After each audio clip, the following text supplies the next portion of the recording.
कारण काय तर ते मी सांगते की तिचा नवरा प्रचंड ड्रग्स ऍडिक्ट झाला होता. तर एकच छोटूसं पिल्लू झालंय माशाच्या पेटीमध्ये. तर बघा छोटासा आंबा होता केवढा मोठा झालाय. आता हा मी खाऊ की पक्ष्यांना ठेवू मला काही कळत नाही आहे. आता मी काय करते तर ते मी तुम्हाला सांगते. जर नवरा असा असेल तर मी तिला असंही म्हणू शकत नाही की असू देईल काहीतरी ऍडजस्ट कर आणि राहा, मी म्हणूच शकत नाही. स्ट्रक्चर कशा हॅलो पद्धतीने. And welcome to day 2 of our online course. तिच्या शाळेत गेली आहे आणि आता ती आली आहे. तर हे दोघं तिला खिडकीतून बघतात. गिरीजा शाळेतून आली आहे आणि सूर्या आणि राशी तिला खिडकीतून बघतायत. दारात बघा पेरूचं छान झाड आले ना, पेरू लागलेत छान छान त्याला. छोटे छोटे आहेत अजून, थोड्या दिवसात होतील मोठे. गिरिजा यायला लागली आहे गाडीतून आणि हा बघा कोण आले सूर्या, खिडकीत बघायला लागलेत दोघंच्या दोघं. तिला मी आता भाऊ करते.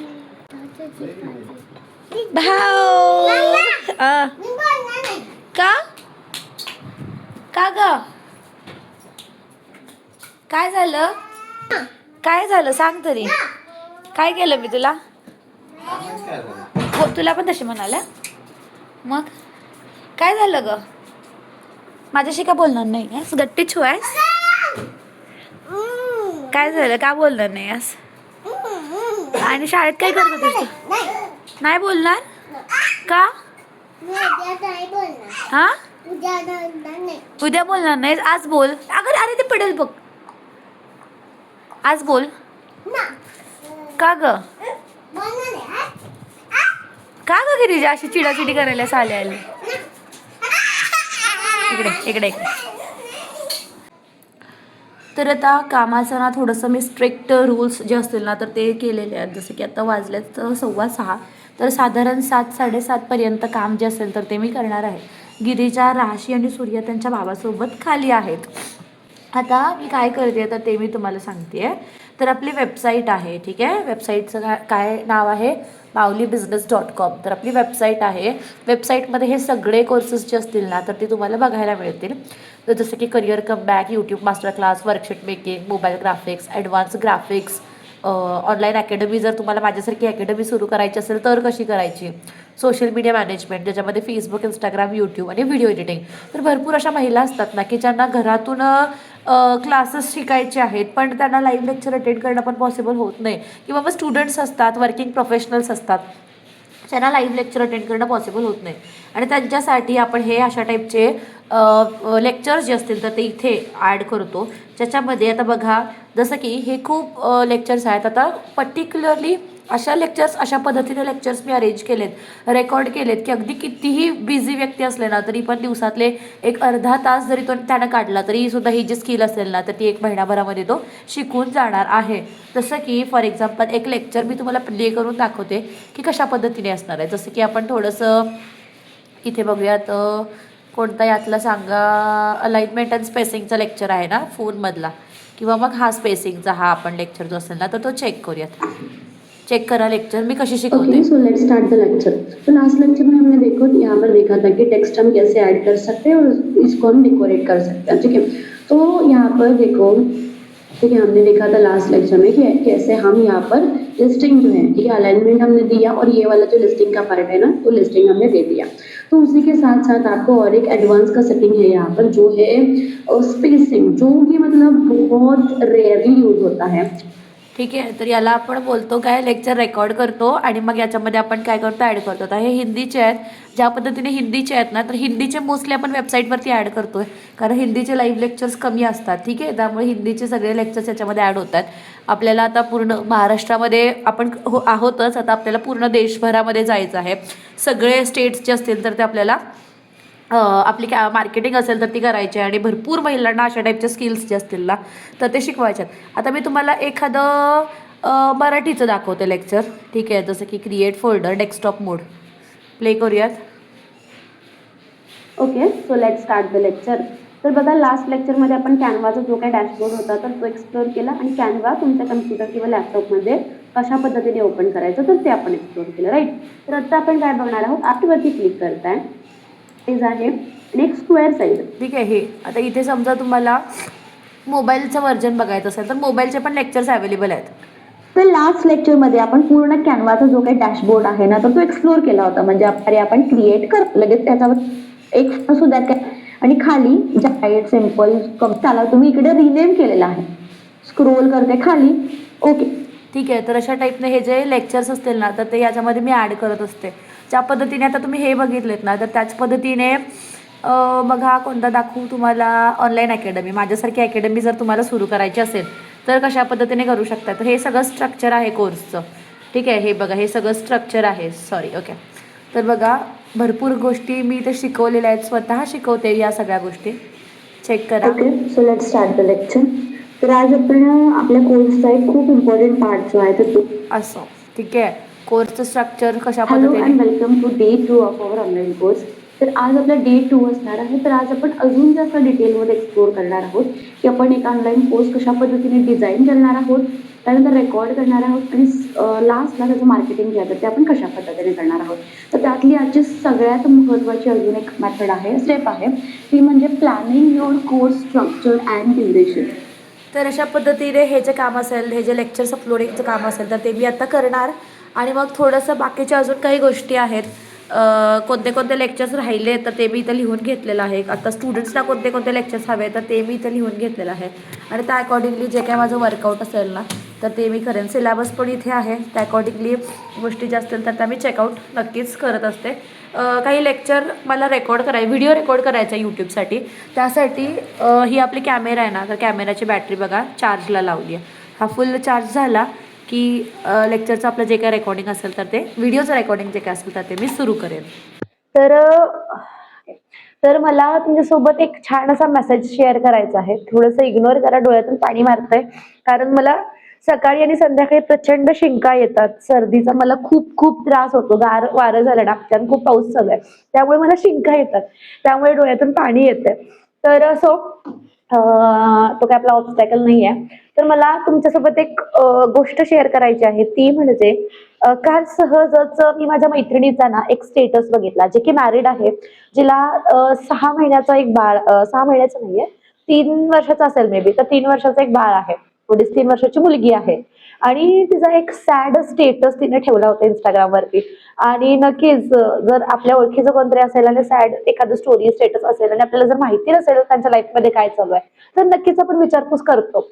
आणि त्या पद्धतीने मी पण तिला विचारलं की एक्झॅक्टली काय झालंय, का सॅड आहेस वगैरे असं. तर मग तिने मला तिची जी काही गोष्ट होती ना, तर ती सांगितली. आणि ती गोष्ट इतकी मनाला वेदना देणारी किंवा इतकी त्रास देणारी होती ना, की मी ती तुम्हाला अशी शब्दात व्यक्तही करू शकत नाही की तिला एक्झॅक्टली किती त्रास होतो. तर ती ज्यावेळेला तिचं बाळ जन्मलं, अरेंज मॅरेज होतं, घरातल्यांच्या पसंतीने लग्न केलं होतं. तिचं बाळ जन्मल्यानंतर 6 महिन्यातच ती तिच्या नवऱ्यापासून जे असेल ना, तर ती वेगळी राहायला लागली. कारण कारण काय, तर ते मी सांगते की तिचा नवरा प्रचंड ड्रग्स ऍडिक्ट झाला होता. दारू प्यायचा, तिला त्रास द्यायचा, तिच्याकडे अजिबात लक्ष देत नव्हता. सोबतच सासरची मंडळी जी आहे ना, तर ती देखील तिला त्रास देत होती. तिने मला सांगितलं की अक्षरशः ती जेवण खाणं वगैरे सुद्धा त्रास जे असेल ना, तर ती द्यायची. 2-2 दिवस कोंडून ठेवायचे. तर इतका त्रास जो असेल ना, तर तो देत होते. आणि ती मुलगी जर तुम्ही बघितलीत ना, तर ती अगदी म्हणजे तिच्या आई बाबांनी खूप खूप खूप खूप म्हणजे अगदी बाहुलीसारखी सांभाळलेली मुलगी, म्हणजे सगळे लाड पुरवलेले, तिचे सगळे हट्ट पुरवलेले. आणि अशा घरामध्ये, अरेंज मॅरेज असो किंवा लव्ह मॅरेज असो, तो मुद्दा नाहीये, पण अशा एका फॅमिलीमध्ये ती गेली आणि अशा सगळ्या गोष्टी तिच्यासोबत घडल्या. ऐकून खूप वाईट वाटलं मला. मग नक्कीच ते आता जे झालं ते झालं, ते काय आपण चेंज करू शकत नाही. जर नवरा असा असेल तर मी तिला असंही म्हणू शकत नाही की असू देल, काहीतरी ऍडजस्ट कर आणि राहा, मी म्हणूच शकत नाही. कारण तिने जो डिसिजन घेतला होता तिच्या आई वडिलांसोबत राहण्याचा, तर तो मला बेस्ट डिसिजन वाटला. कारण मला तर असं वाटतं की तिने आता तिच्या करिअरवरती आणि तिच्या मुलीच्या भविष्यावरती जो असेल ना, तर तो जास्त फोकस करायला हवा. तर मी तिला सहज कॅज्युअली विचारलं की मग काय करतेस आता, जॉब वगैरे काहीतरी करतच असशील ना, कारण तुझा एक्सपेन्स, मुलगीचा एक्सपेन्स. तर ती म्हणली नाही, मुलगी लहान आहे आणि तिला सांभाळायला कोणी नाहीये, म्हणून मी काहीच करत नाही. तर मग मी तिला सजेस्ट केलं की तू जर काहीच करत नसेल ना आता, तर एक काम कर, मी तुला माझा जो काही ऍक्सेस आहे कोर्सचा, तर तो देते, सोशल मीडिया ग्राफिक्स तर तो देते. डिजिटल स्किल्स जे असतील ना, तर त्या शिक. तू कुठलंही काम कर, नंतर तुझी मुलगी शाळेला जाईल, ती मोठी होईल, तर कुठलंही काम तू करू शकशील. पण आता सध्याचा जो तुझा वेळ जातोय वाया ना, तर तो वाया जाऊ देऊ नकोस. आणि कुठली ना कुठली तरी स्किल डेव्हलपमेंट मध्ये तुझा जो काही वेळ असेल ना, तर तो इन्व्हेस्ट कर, असं मी तिला सजेस्ट केलं. आणि त्या अकॉर्डिंगली ती पण खूप खुश झाली. आणि जे काय असेल आमचं कॉन्व्हर्सेशन तर ते तिथे एंड झालं. तर या सगळ्या गोष्टीतून एक गोष्ट मला शिकायला मिळाली ती म्हणजे मी कालपर्यंत माझ्या नवऱ्याला नेहमीच म्हणजे म्हणायचे की तू सपोर्टच करत नाही यार, तुम्ही असंच करत नाही, तुम्ही तसंच करत नाही. तर प्रत्येक गोष्टीत कंप्लेंट कंप्लेंट कंप्लेंट. आता पण मी मुलांना त्यांच्यासोबतच माझ्या मिस्टरांसोबतच सोडलंय आणि मी इथे माझं काम करते. तर आपण किती म्हणजे थँकफुल असायला हवं लाईफला, जर आपल्याला लाईफने अशा टाईपचं फॅक्टर असेल किंवा फॅमिली असेल सपोर्टिव्ह तर ती दिली असेल. तर मी खरंच खूप मला सॅड फील होतंय, खरंच खूप सॉरी फील होतंय ज्या लोकांकडे अशा टाईपची सपोर्टिव्ह फॅमिली नसते किंवा पार्टनर नसते, पण हा त्यांच्या लाईफचा एंड असू शकत नाही.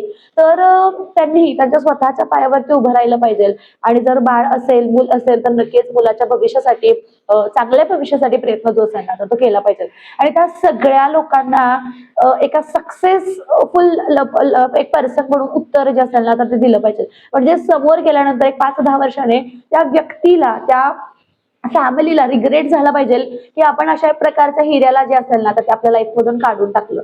तर अशा पद्धतीची लाईफ जगा ना की एक इम्पॅक्ट पडेल लोकांच्या मनावरती की बाबा ही काय होती आणि आता काय झाली आहे. कारण लाईफमध्ये कधीही तुमच्या टर्निंग पॉईंट जो असेल तर तो येऊ शकतो आणि तो टर्निंग पॉईंट यायची वाट बघू नका. कधीच कधीच असा टर्निंग पॉईंट येत नाही. तुम्ही ज्यावेळी कष्ट करताय, तुम्ही ज्यावेळी प्रामाणिक कष्ट करताय, कन्सिस्टन्सी ठेवताय, पेशन्स ठेवताय आणि देवावरती विश्वास तर ठेवायलाच हवा. अध्यात्मक जे असेल तर ते असायलाच हवं. प्रार्थना असेल, ठीक आहे, स्वतःच्या मनाशी स्वतःशी बोलणं, तर या सगळ्या गोष्टी तर असायलाच हव्या. आणि कुठलाही एक मला तुम्हाला सांगायचंय की तुमच्या आयुष्यातला कुठलाही प्रॉब्लेम म्हणजे तुमच्या आयुष्याचा एंड नसतो. ठीक आहे, कुठली तुमची फॅमिली वाईट आहे, तुमचं पार्टनर वाईट आहे, तुमची कंडिशन्स वाईट आहे, तुमचा जॉब वाईट आहे, तर तो तुमच्या लाईफचा एंड असू शकत नाही. कारण नेहमीच शेवट हा गोडच असतो आणि तो गोडच असायला हवा. त्यामुळे आता सध्या जर तुम्ही वाईट परिस्थितीतून जाताय, वाईट काळातून जाताय, तर नक्कीच उद्याचा दिवस तुमच्यासाठी चांगला असेल आणि त्यासाठी तुम्ही प्रयत्न करा, धडपड करा आणि स्वतःहून स्वतःचं आयुष्य जे असेल ना तर ते बदला. डिप्रेशन मध्ये जाणं किंवा मग स्वतःला त्रास करून घेणं तर हा उपाय नाही. तुम्ही डिप्रेशन मध्ये जाल, स्वतःला त्रास करून घ्याल आणि उद्या तुमचं जर काही बरं वाईट झालं तर कोणीही म्हणजे अगदी मला वाटतंय 1 महिना 2 महिन्यात सगळे लोक विसरून जातील. पण जर तेच त्याच्या उलट जाऊन जर तुम्ही काहीतरी स्वतःमध्ये बदल केले, चांगलं काहीतरी केलं तर नक्कीच एक मोटिवेशन म्हणून लोक तुमच्याकडे बघतील. आणि जे लोक तुम्हाला नावं ठेवायचे, ज्या लोकांनी तुम्हाला तुमच्या आयुष्यातून काढून टाकलं ना तर ते सुद्धा तुमच्याकडे आश्चर्याने जे असेल ना तर ते बघत राहतील. त्यामुळे आपल्याला उत्तर द्यायचं आहे लोकांना आपल्या आयुष्यामध्ये प्रगती करून, सक्सेस करून. तर तुम्हाला काय वाटतंय तर मला कॉमेंट करून नक्कीच सांगा. तर ही मी माझ्या एका मैत्रिणीची गोष्ट सांगितली, पण अशा माझ्या भरपूर मैत्रिणी आहेत ज्या हे व्हिडिओज बघतायत आणि त्यांच्या लाईफमध्ये एक छान मोटिवेशन देण्याचं काम जे असेल तर ते मला करायचं आहे. तर तुम्हाला काय वाटतं याच्याबद्दल तर प्लीज मला कॉमेंट करून नक्कीच सांगा. आज टेरेस गार्डन दाखवायला मी इथपासून चालू करेन, कारण आज मी वरती आले सकाळी आणि बघितलं की माशाच्या पेटीमध्ये ना एक छोटंसं पिल्लं झालं आहे. एकच आहे, म्हणजे मी खूप वेळ बघितलं की अजून कदाचित काही पिल्ली असावीत, पण काही पिल्ली अजून दिसली नाहीत. तर एकच छोटंसं पिल्लू झालं आहे माशाच्या पेटीमध्ये. म्हणजे मी याच्यामध्ये 6 मासे सोडले होते आणि आता लगेचच त्याच्यामध्ये 7 मासे झालेत एका आठवड्याच्या आतच. आणि जे पाणी हिरवं झालं आहे ना, ते पाणी हिरवं नाही झालेलं, तर खाली जो बेस आहे ना, ॲक्च्युली जमीन जी आहे ना तर ती हिरवी झाली आहे, शेवाळले खाली. त्यामुळे पाणी जे असेल ना तर ते हिरवं दिसतंय. आणि अजून एक अपडेट म्हणजे हा जो आपला आंबा होता ना, तर बघा छोटासा आंबा होता केवढा मोठा झाला आहे. आणि इथे पण पालवी फुटायला लागली आहे वरती. इथे एक आंबा होता, हा बघा, हा छोटा होता, हा पण मोठा झाला आहे. आणि अजून एक म्हणजे पेरू खायला आला आहे. आता हा मी खाऊ की पक्ष्यांना ठेवू मला काही कळत नाही आहे, पण असो पक्ष्यांनी एक पहिला पेरू तर खाल्ला आहे, तर आता हा दुसरा मी घेऊन जाऊ शकते. आणि हे बाकीचे झाडं आहेत. कारल्याला जरासं काहीतरी प्रॉब्लेम झाला आहे, ते जरा चेक करायला लागेल. आता पाऊस येतो आहे त्यामुळे मी पुन्हा थोड्या वेळात येते. आणि ही बाकीची झाडं, याला फुलं लागलेत छान छान. ह्या झाडाला पण काहीतरी त्रास होतो आहे, एकदा जाऊन विचारावं लागेल. कारण जाळी धरते, म्हणजे पान जे असेल ना तर ते खराब होतं आहे. तर तुम्हाला जर माहिती असेल हे का असं होतं आहे तर प्लीज मला कॉमेंट सेक्शनमध्ये नक्कीच सांगा. आणि हे नंतरचं एक झाड आणलं आहे पण पानांसकटच लावले, म्हणजे फांदी आणली आहे पानांसकटच लावले, त्यामुळे पानं जी असेल ना तर ती मुरगळले. फांदी लावताना कशी लावायची असते, पानं वगैरे सगळी काढायची असतात. ह्या छोट्या छोट्या फांद्या असतात ना त्या काढायच्या असतात. पण आमच्या ह्यांनी डायरेक्टच लावलं आहे. कारण का माहिती आहे का, ही जी फुलं आहेत ना ही डायरेक्ट उमलायला लागल्यात. कारण आता पाऊस आहे ना, हे बघा ही कळी पण धरली आहे, ही पण कळी आता उमलायला लागली आहे. जरी फांदी सकट लावले, जरी पानं मुरगळली असली ना तरी झाडाची फुलं जी आहेत ना ती उमलायला लागल्यात. कारण याची एक छोटीशी फांदी खाली बाहेर टाकली होती, तर त्या कट केलेल्या फांदीचं पण फुल जे असेल ना तर ते उमललं होतं. तर असं हे छोटंसं गार्डन खूप दिवस दाखवायचं होतं, पण सकाळचं काय होतं पाऊस असतोय त्यामुळे मग मी दाखवलं नव्हतं. आज पण आहे थोडासा, पण बारीक आहे पाऊस, म्हणून म्हटलं गार्डन तुमच्यासोबत शेअर करावा. काय द्यायचं ना, बघू तुझ्या हातावरती काय दिलंय टीचरांनी. अले बाबा, आमच्या राशीला काय दिलंय, स्माइली दिल्या. छान छान अभ्यास केलाय. आणि चॉकलेट कोणी दिलंय, बाबांनी दिलंय. स्माइली दाखव, स्माइली दाखव. व्हिडिओ एंड करते. व्हिडिओ कसा वाटला कॉमेंटमध्ये नक्कीच सांगा. Thank you so much for watching. Keep supporting. Bye.